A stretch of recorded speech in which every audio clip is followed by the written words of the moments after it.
We'd like to thank Gulfstream Park for their sponsorship of this program and some of the other programming and events here at Capital OTB. Gulfstream Park, the championship meet, running now through Florida Derby weekend, March 31st.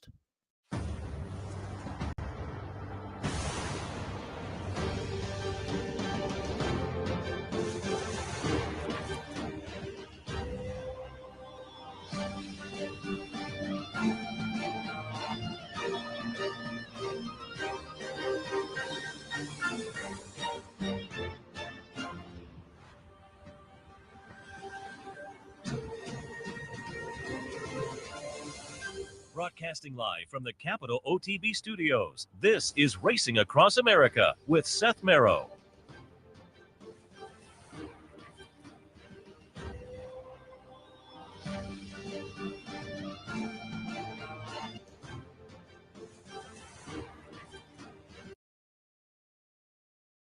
Like a false start there. Good morning and welcome to Racing Across America on this Sunday morning. Seth Merrow in the studio. Thanks for joining us. Do want to thank everybody who showed up yesterday at the Queensbury branch. It was a fun afternoon. Food, fun, prizes, contests, and folks walking up and saying hello during the afternoon. So that was a lot of fun. Again, if you're in the area of one of our fan appreciation days going down the road, we'd love to have you stop by. It's always a lot of fun. So again, thanks to the Queensbury folks and the patrons for the hospitality up there yesterday. Let me remind you that today we will be doing a cross-country Pick 5 bankroll. The team will get selected online. It's been open since Thursday. There's already a good pool of folks in there, and we will select in a little over an hour or so. We'll close the entries and select the team. So you still have about an hour to go to the website, capitalotb.com. Look for the promotions link at the top of the page. Click that, then look for that graphic you see right there. Click on that and enter your name. And as I say, in about an hour or so, we'll close the entries, select the team. You will be notified if you're on the team. And this afternoon, I'll be putting together cross-country Pick 5 play or plays to try to score for the team, as it were. All right, again, yesterday up at the Queensbury branch, and we kind of wrapped up at about the time the Florida Oaks was going off, maybe. And I hung around a little bit because I wanted to play and watch the Tampa Bay Derby. And after the Florida Oaks, I assume if you're watching this show, I'm telling you what you already know. After the Florida Oaks, tote delay showed up, not just at Tampa, but sitting in something like the branch with a number of monitors up there. Other tracks were having a similar situation. Not all tracks, but some of the tracks were. But most notably was Tampa, showing tote delay, so no prices came up for the Florida Oaks. And I was waiting for the odds to show up for the Tampa Bay Derby because I wanted to play that.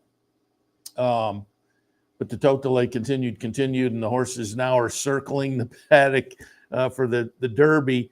And eventually I caught up with it via Dave Grenig's tweet that they were going to run the Tampa Bay Derby as a non-wagering event, and the 12th race, the final race at Tampa, was going to be canceled. And of course, Twitter blows up, and I'm not going to defend exactly the situation. I just, there are people, I'm never playing the horse races again. And what would this, if it's your first time at the racetrack, how do you explain this to people? And I get it. It was not a good situation. But the fact is, we don't really know what had happened at this point. Now, that's a problem. But to make the big pronunciations, without really knowing what happened, I think was kind of going over. As far as I know, it was completely coincidental. But with a weather issue in Tampa yesterday, from what I read, as it got later in the day at Tampa, the airport, they canceled 100 flights, more than 100, or canceled or delayed. So, people are making remarks about 21st century, the tote in America, and I'm never going to play the horses again. But, 5 miles away at the airport, they're having problems with 21st century airline software or whatnot. As I say, that one was weather related, I believe, as I understood it. But I mean, it's not like I'm never flying again. And well, if this was your first time on an airplane, what would you think? You would think they delayed because of weather, and you hop on the next plane. So again, I'm not giving racing a pass until I know, was this a problem that shouldn't have happened? Was this really a reflection of the poor tote system, or was it just kind of a one-off fluke? Now, as I say, that we don't know that or don't have some idea, that may be the problem. I mean, the transparency yesterday, and it's situations at tracks all the time. There are these delays, or there'll be something that happens, and I have my problems with social media. I think there are pros and there are cons. But one of the pros of social media, Twitter in particular, is tracks can get information out to a wide audience, like that now. And Tampa was not really as I understand, there weren't many announcements on track. But yesterday on Twitter, and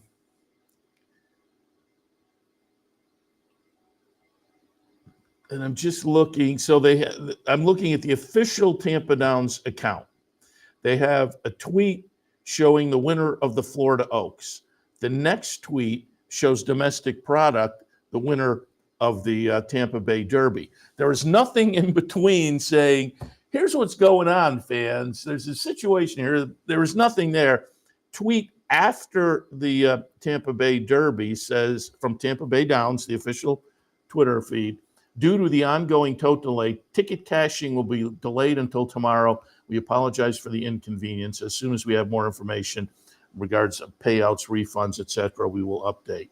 So essentially, it was kind of like, we're not sure what happened. We'll figure it out overnight. We'll get back to you in the morning. And that bad answer. And you don't, and they maybe and probably didn't know exactly, but at least kind of say, here's what we know so far. And there should have been some kind of tweet, as the tote delay was going on. Here's the situation. And then there should have been a tweet. As I say, I saw it on a Dave Grenick tweet, but there should have been a tweet from the official track account.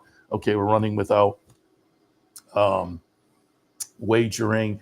And, as I say, I was at the Queensbury branch, and somebody sitting behind me said, hey, I have a ticket. I think an exacta ticket for the Florida Oaks. What's going to happen? And I said to that person, hold on to your ticket, because everything was going fine through the running of the Florida Oaks. It was just the payoffs were getting delayed. So at that point, they had all the money in the pool, and they were going to be able to figure it out. And sure enough, they did, just to alert you if you didn't see Florida Oaks. And the charts came out funny as well. The Florida Oaks chart, I didn't see until this morning. When I went to bed last night, that wasn't out. The Florida Derby chart was late last night. But anyway, the upshot, the Florida Oaks came out. Buckasiu, the winner for Bill Mott, paid $780. The exacta for a couple of bucks was over $72. 50-cent trifecta was $600 and some dollars. So, and again, so everybody who had tickets on that yesterday is going to get paid. No wagering. Now, I still haven't quite seen. I have seen some tweets that kind of suggest the payouts. I'm not sure how official they were, but how the horizontals are paying. And again, I think that's a faulty move with the social media of Tampa. I think they could have let people know. And subsequently, some of the trade journals were covering, and they contacted, higher ups in the first racing. It was going through their tote system. And I guess some first racing people were at Tampa, and the Tampa officials, and it was all kind of mushy. We'll let you know more tomorrow. And I think they, as I say, could have done a better job. You don't want to give out incorrect information. I get that, but certainly they had information. The tote company itself must have had information that they could have relayed to the public via social media. That, to me, that's one of the pros of social media, pro versus con, that you can get information out very quickly to a broad audience, and that they don't use it in that fashion. But as I say, you don't want to give out wrong information, but you can certainly legitimately say, here's what we know at this point, and we will fill in the blanks as we learn more. But it wasn't even really that much information yesterday. So again, I have a problem that the information didn't get out. And I may have a problem with the whole thing, but again, I want to kind of have a better feeling. Was this a problem that shouldn't have happened? Is this a fixable problem, or is this just a complete fluke? But again, not giving anybody a pass, because it was a bad situation. And I say many times, you hear me say, I really enjoy Tampa, have for many years, know some of the folks down there. And I feel bad for the track that on their biggest day, their biggest race, they could take no wagering. And so, that was an unfortunate situation for the racetrack, and unfortunate for some of the fans that, like me, wanted to play into the race. And I'm still kind of waiting. As I say, there are some, if you go on Twitter, some people have posted horizontal payoffs that I'm not sure are official or not. So I can't really remark there, but you would think one way or the other, refunds or alls, that's never a great situation if you're sitting there and you would have had the big score, but either you get the refund or the all cuts your value. So again, it was on the big day down at Tampa. It was unfortunate, but they were able to run the race, all the stakes races, and we will take a look at those, and we'll keep our eyes on the news. Again, this morning it didn't seem like there was a whole lot that I saw, a whole lot more information out there. So we're still kind of waiting to, get a better feel for what exactly happened. And hopefully as Sunday progresses, that will be the case. All right, but let's go back and take a look at the action yesterday at Tampa, the non-wagering Tampa Bay Derby. We'll take a look at that first. We're going to watch the stretch run, but it's notable that early on, it was a little bit of a walk as they turn into the stretch. It's going to be number 5 Domestic Product getting up late by a neck over no more time. Grand Mo the first ran third. And again, Domestic Product, the number 5 here, and a ding-dong finish. Good Money, who I thought was an interesting potential long shot, a close-up fourth in there is the other Chad. But Domestic Product got it done, Chad and Klarovich. And again, I was alluding to, we picked it up in the stretch, but early on, 25 and change, 51 and change, the first 3 quarters in 1:16, the mile and a 16th in 1:45. Domestic Product gets an 82. 82 buyer. And, some people came out of the race excited about him. I think he certainly is fun and legit for Chad and Klarovich. Another horse, he finished 7th, but another horse coming out of that very productive Remsen last year, which is has been crazy.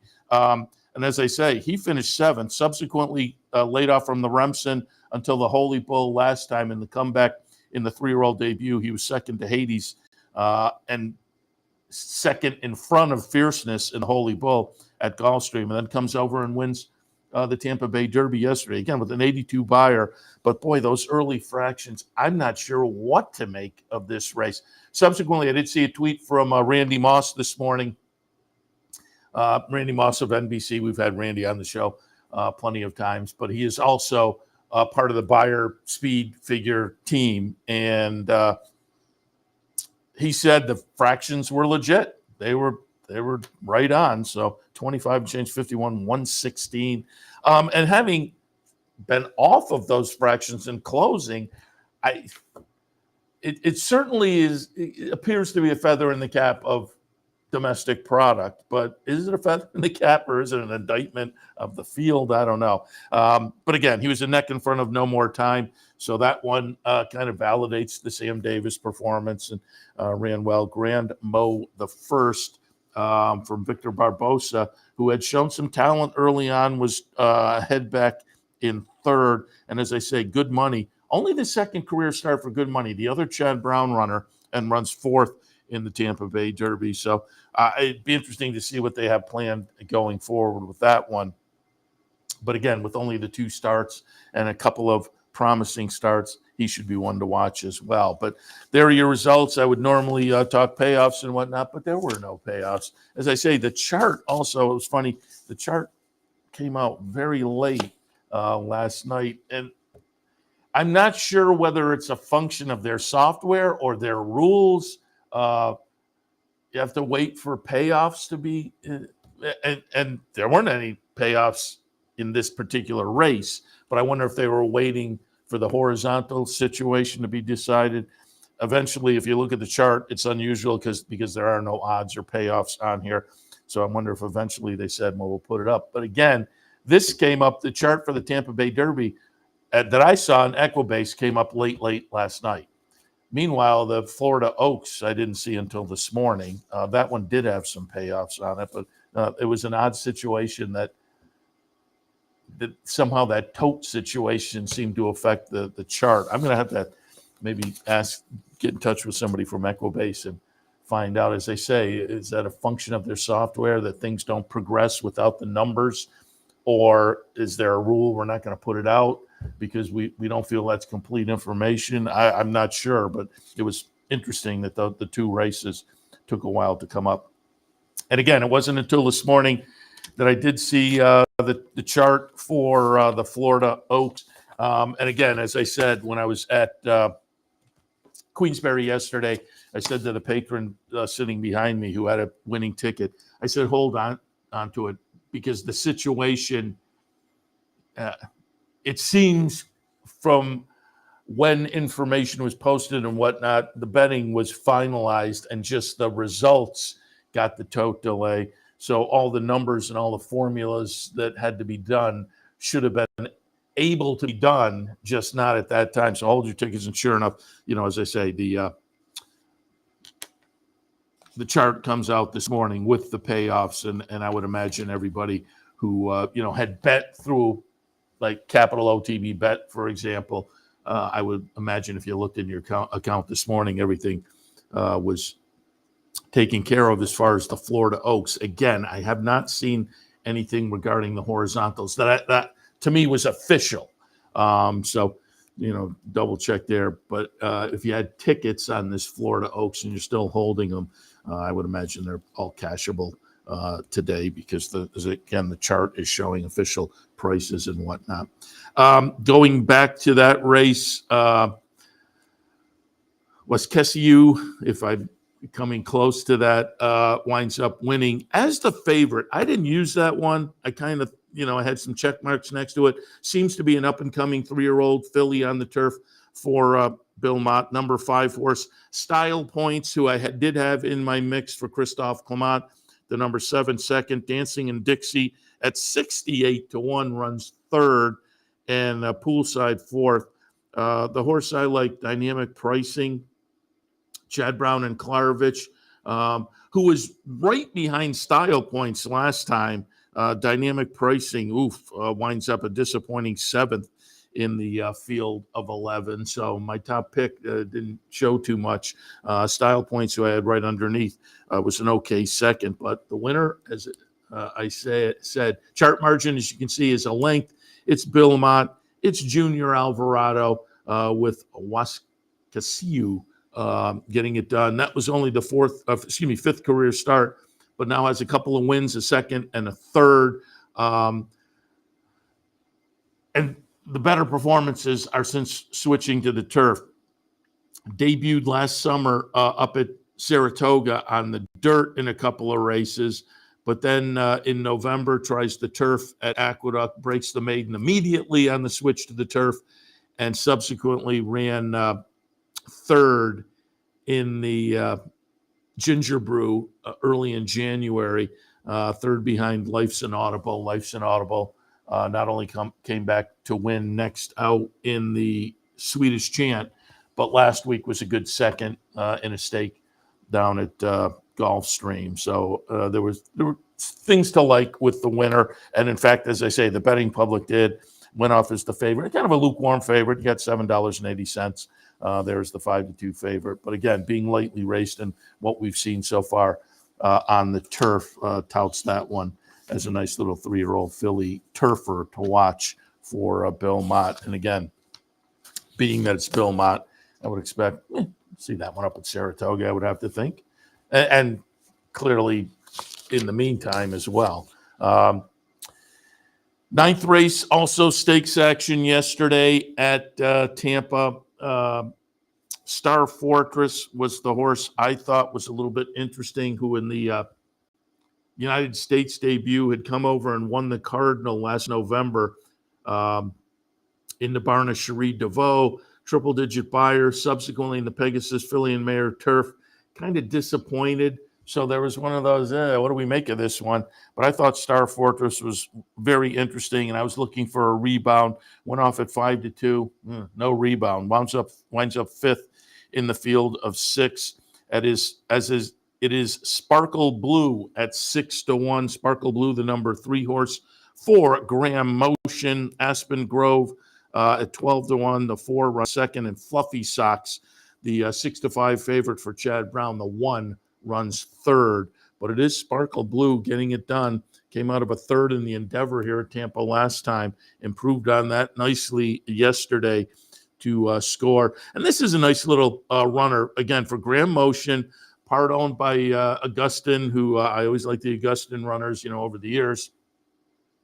They were out there for Jonathan Shepard, so I was always on board the Augustin runners. But this one, certainly a legit 5-year-old mare on the turf for them. Now, 6 wins and 15 career starts. And looking at the purse, over $750,000 in earnings in 15 starts. So solid career so far for Sparkle Blue. And again, being a Graham Motion runner, wouldn't be shocked to see this one up at Saratoga. They've been kind of a world traveler throughout the career, and there's no Saratoga showing up the races on the page going back to 2021.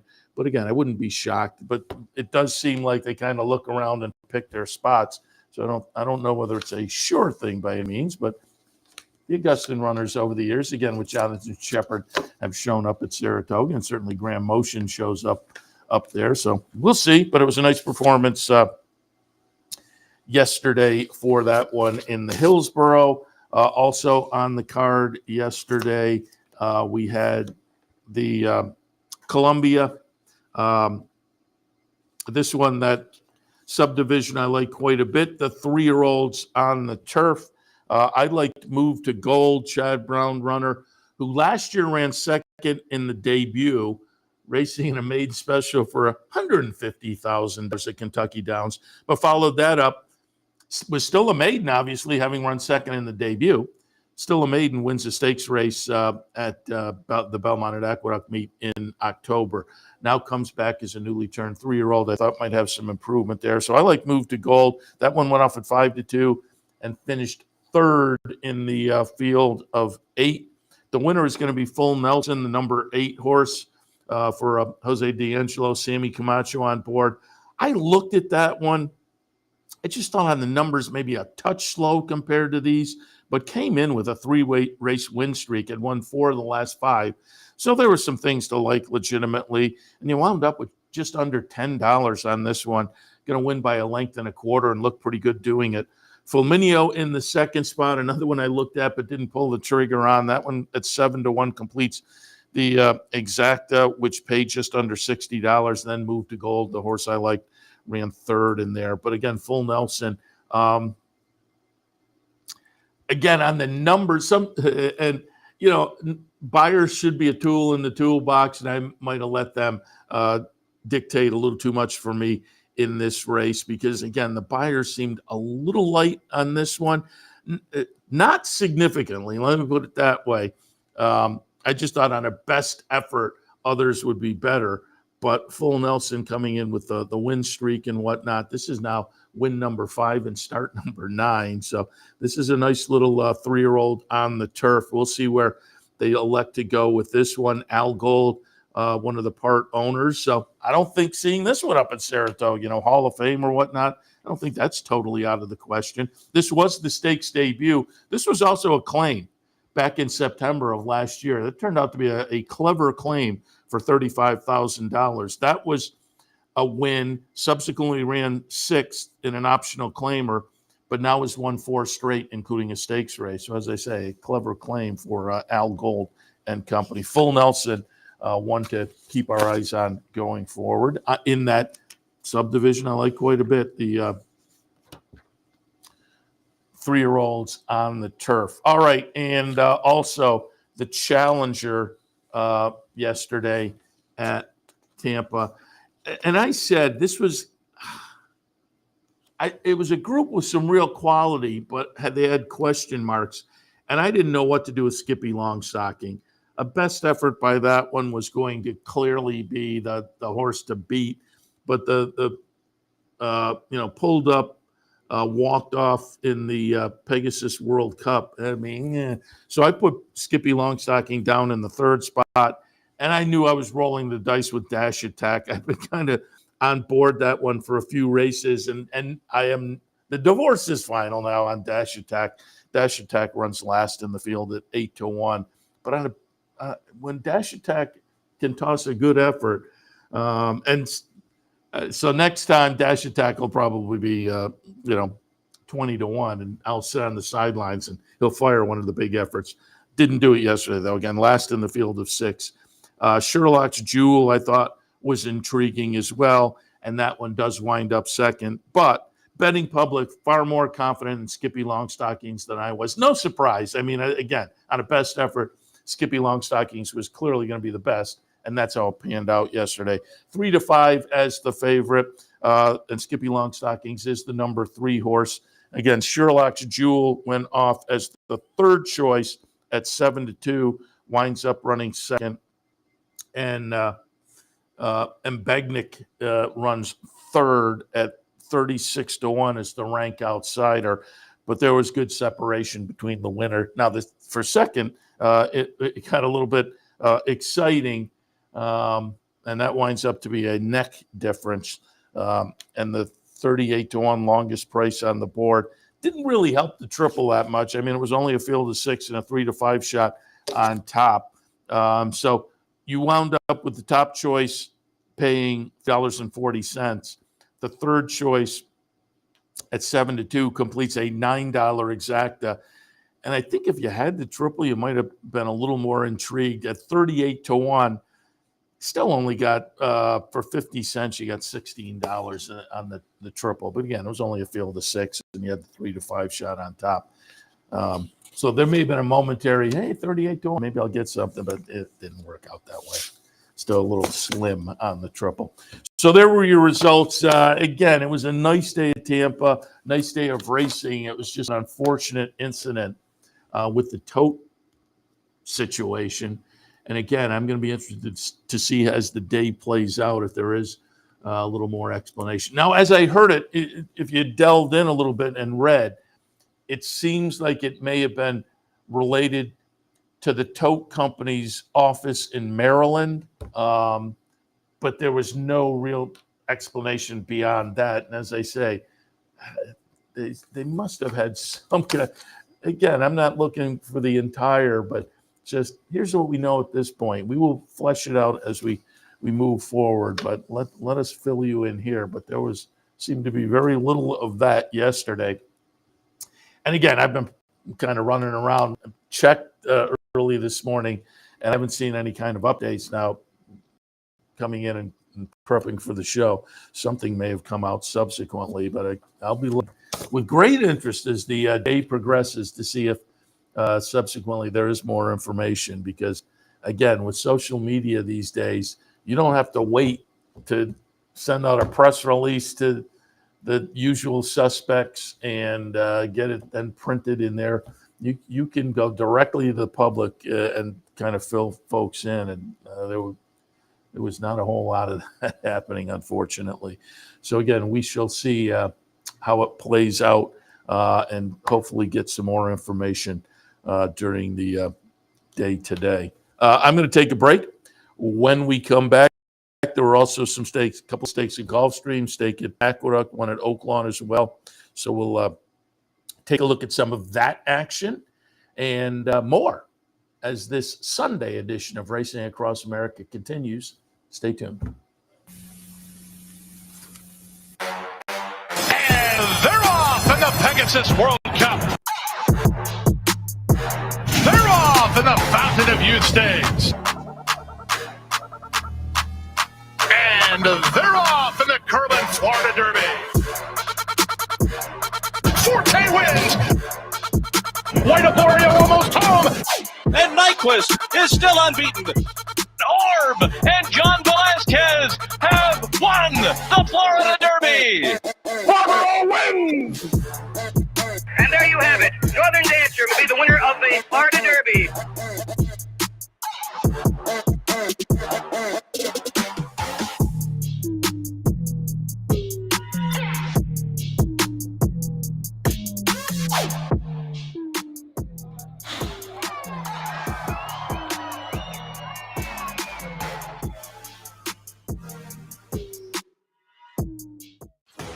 Sometimes it pays to go with the flow, to check your worries at the door, to reconnect with your crew, to follow the thrills and the flavor, to roll with it and see where it takes you, to enjoy every minute to its fullest, and to dance like there's no tomorrow. You can do that here at Rivers Casino and Resort Schenectady, where the good times flow.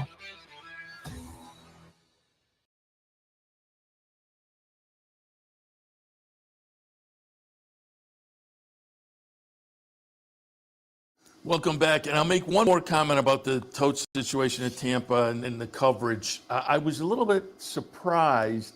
Maybe I shouldn't be, and this is a bad sign for the horse racing industry as well.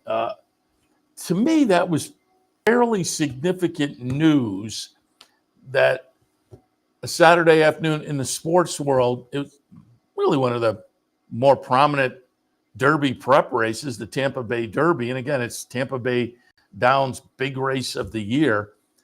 And this weird tote situation happens.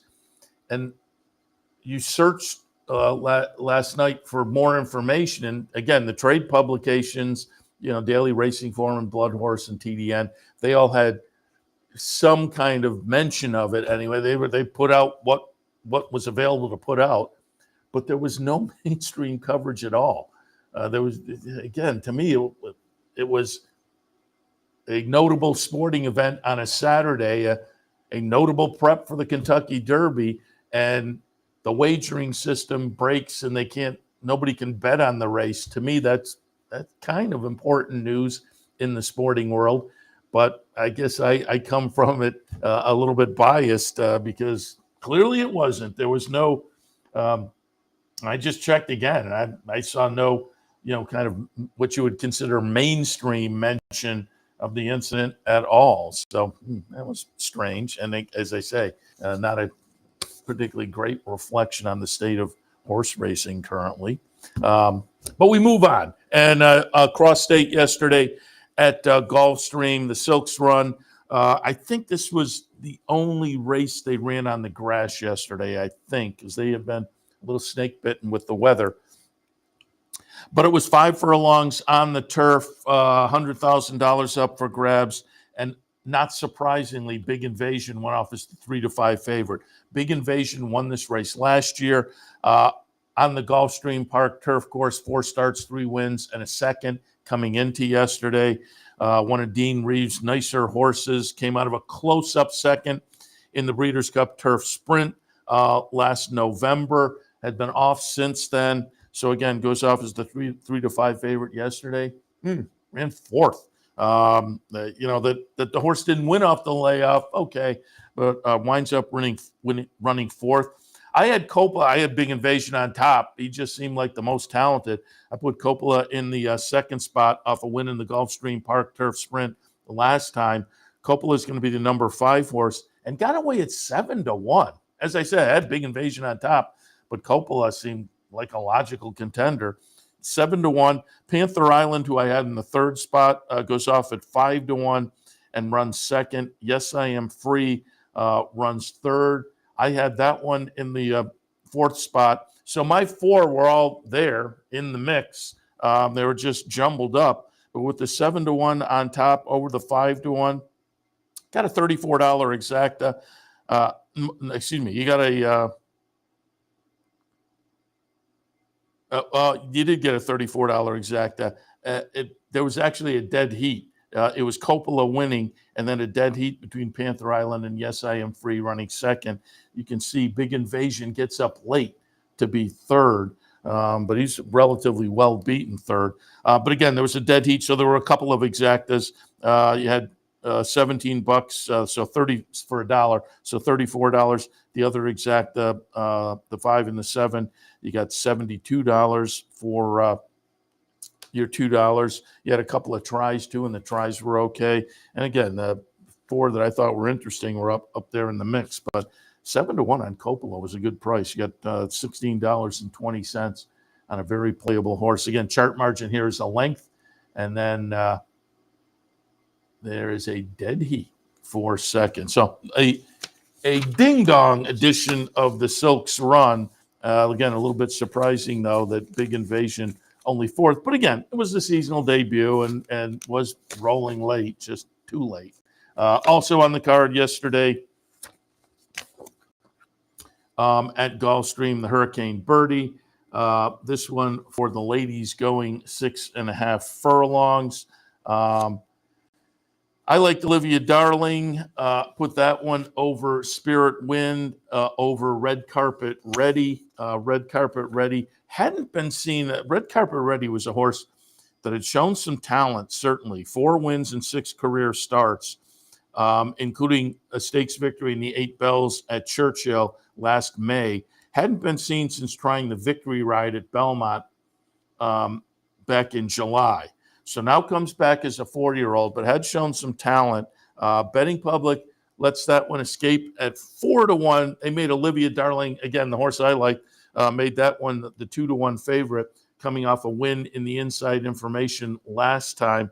And then Spirit Wind, who I also thought was in the mix, went off as the second choice at 3-1. But it will be off the layoff and having shown some talent, and now continuing to show some talent as a 4-year-old. It's going to be Red Carpet Ready, the number 2 horse, over number 5, Olivia Darling, and Spirit Wind, the 4, runs third in here. And it's going to be a nice battle here to the wire, very close.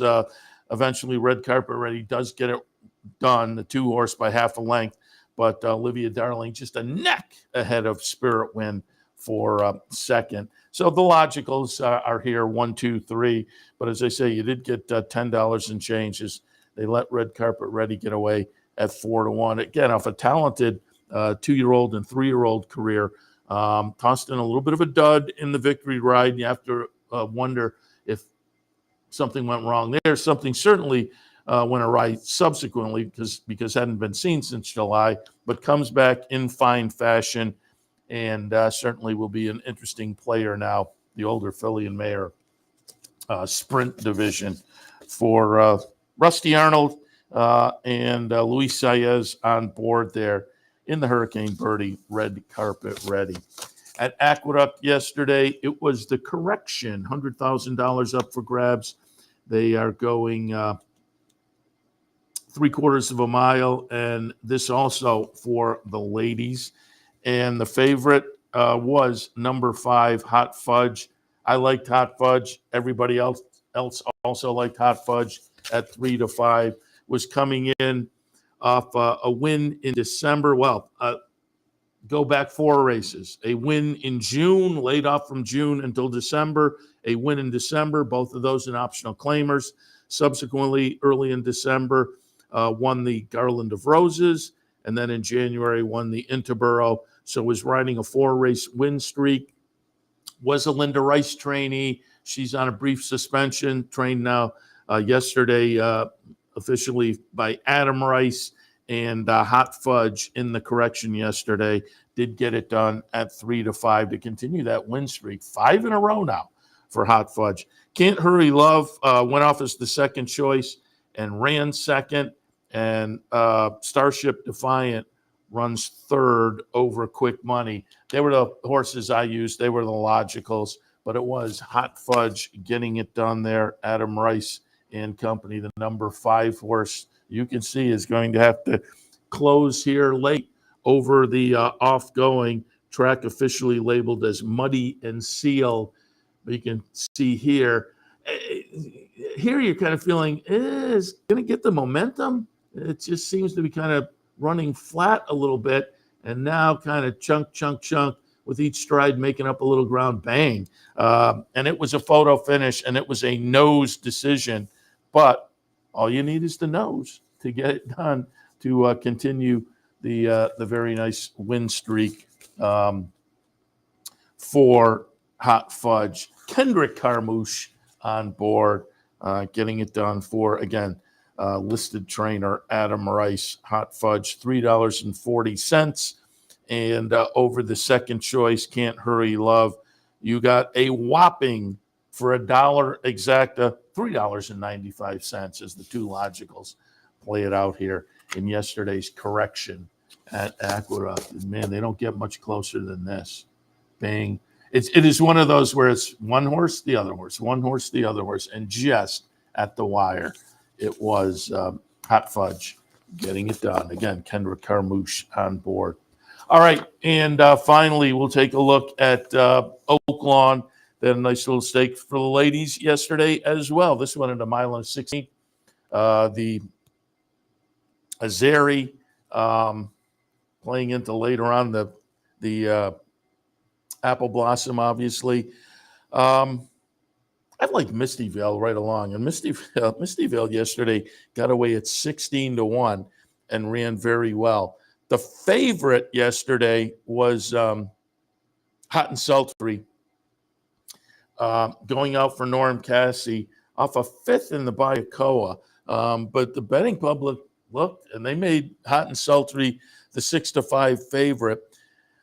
Again, I like Misty Vale, have for, as I say, a few races, the number 3 at 16-1.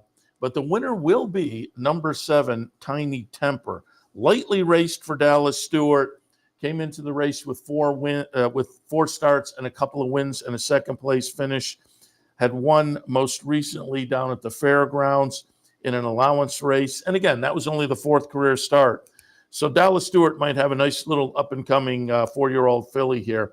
Lightly raced, steps into stakes company for the first time yesterday, and number 7, Tiny Temper, gets it done at 11-1. Misty Vale, the number 3, who I like, is there all the way at a generous 16-1 and just gets nipped late by Tiny Temper. Misty Vale, though, as I say, I was kind of surprised at the price yesterday, 16-1.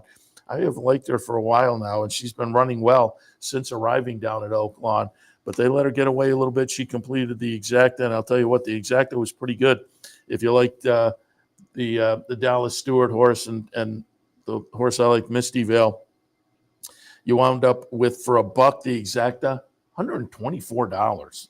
So a solid price there. Again, the Norm Cassie favorite, Hot and Sultry, winds up running 5th in the field of 8. A little bit disappointing there, but was the beaten favorite in the Bayacoa. Now, had an excuse maybe in the Bayacoa, and again, Hot and Sultry's the 6th horse, so you can see runs 5th and well-beaten 5th. But did have an excuse in the Bayacoa. The race before that was very good, so people were certainly looking a little further down the page and willing to kind of draw a line through that last with the excuse, but she didn't validate the betting public's confidence necessarily, but it was Tiny Temper. As I say, being lightly raced, Dallas Stewart has one maybe worth watching going forward. You think Dallas Stewart? That one we might see up at Saratoga as well. All right, we will take another break. When we come back, we'll hit on some news and notes before we wrap it up on this Sunday morning, so stay tuned.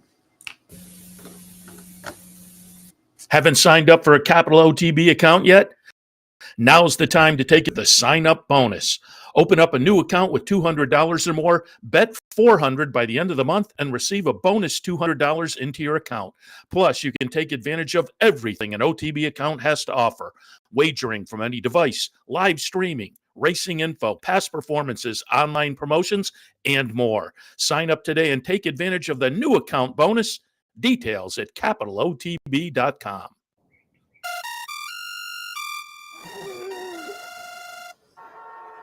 Come on. I want sales reports on my desk by Monday. Oops. My bad. Love racing? RTN brings you every live simulcast on your home television, plus live video streaming and race replays on your PC and mobile devices. To order, visit rtn.tv. RTN, a breed apart. Capital OTB is now streaming live on Roku.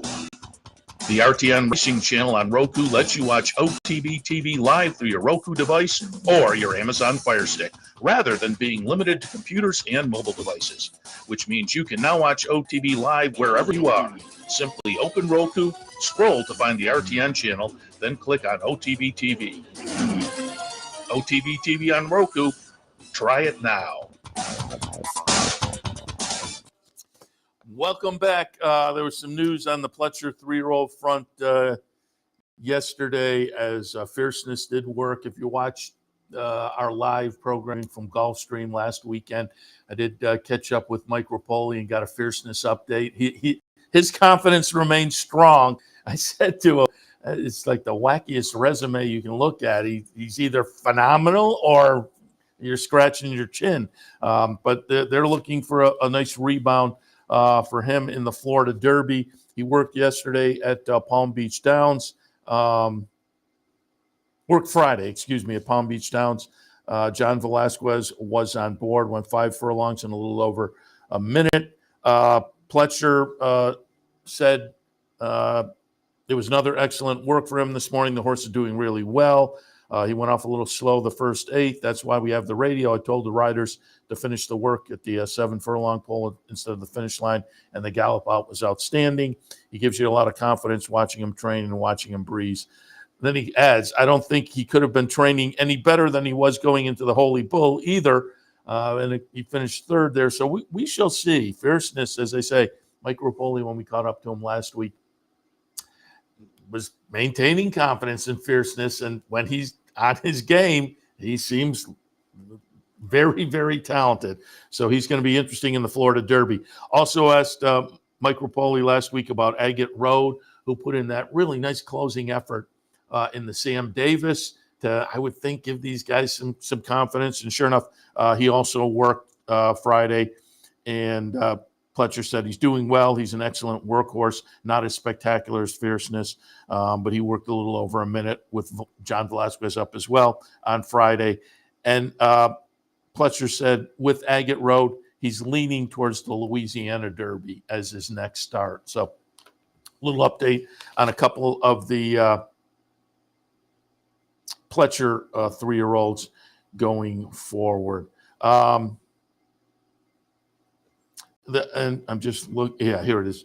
Speakeasy, the late scratch in last week's Fountain of Youth. Pletcher said that Speakeasy, who got scratched, he arrived safely at Windstar Farm, where he will undergo treatment in the hyperbaric chamber in the hopes of facilitating the healing process on the wounds he suffered in the incident. And as I understand, I was standing in the winner's circle prior to Fountain of Youth, and just got word that Speakeasy had lost the rider, and subsequently I think ran into the fence, so had some laceration. So I didn't see exactly what happened, but that was the report. And so they are trying to do what they can to facilitate and speed up the healing process there. Pletcher went on to say hopefully we'll get him back in training sooner rather than later, but did kind of indicate chances of making the Kentucky Derby at this point with a horse that really only has the one big effort, probably slim. So there's a little update there. A little update also on Locked, who is off the Triple Crown Trail with a knee injury, and he also scratching. He was an early scratch. And I had a feeling because Dave Rennick then went up to Palm Beach Downs and talked to Todd Pletcher, who said Saturday morning they had the horse out for a gallop. They weren't happy, so they decided to scratch the horse. And then Todd Pletcher said, "But he was out galloping this morning. If it was this morning, I think I would run him." But then quickly added that they wouldn't be going to the Tampa Bay Derby. And I thought, if he's really doing well. And so it seemed like they were still being cautious with the horse, perhaps. And sure enough, comes up with a little bit of a ding. According to the owner, part of the ownership group, frayed a tiny part of a ligament in the upper part of his left knee. So they're going to do some treatment and hope to have him back a little bit later, this year, summer or whatnot. Who knows? Maybe look towards races like Jim Dandy, Travers, or whatever, but locked for the time being, who I think a lot of people, given what he did in his 2-year-old season, I think a lot of people were looking forward to a 3-year-old locked in on the Triple Crown Trail, but that is not to be at this point. Also, just wanted to let you know, and you can go and check it out, the pictures, and I have a couple of pictures that I pulled up, but the plans for the new Belmont Park, the renderings have been released, and there it is. And I think it looks nice. I think a nice 21st century facility. It is, according to the Dave Grenig article, at roughly 275,000 square feet. It will replace the $1.25 million square foot building. So it's going to be a much smaller footprint, smaller building, but that's going to mean more green space there out in the backyard, and I think that's nice. And it's going to be like a 50,000 patron-sized facility, which they're capping their big days at anyway. But I think for a day-to-day kind of a thing, it seems like, from what I've read, they'll have areas that they can kind of close off for much of the time, but will be used, on big days. But otherwise, I think it's going to be, a 21st century facility with 21st century amenities, which people on the, sports side of things have gotten used to. Other sports have the 21st century stadiums now, and horse racing has to keep up. And the Belmont plant is just outdated size-wise and amenities and whatnot. So it looks like a nice facility down there. Planned now for and expected to open in 2026. The game plan, now with the plans coming out and what looks like at least a little bit of a kind of plan of how the construction will actually proceed. It looks like we will have Belmont Stakes here this year in Saratoga and next year. And then I don't know where I saw it in the article. It sounds like the official plan, and I'm just seeing if I can find it. I'm not seeing it here. There it is.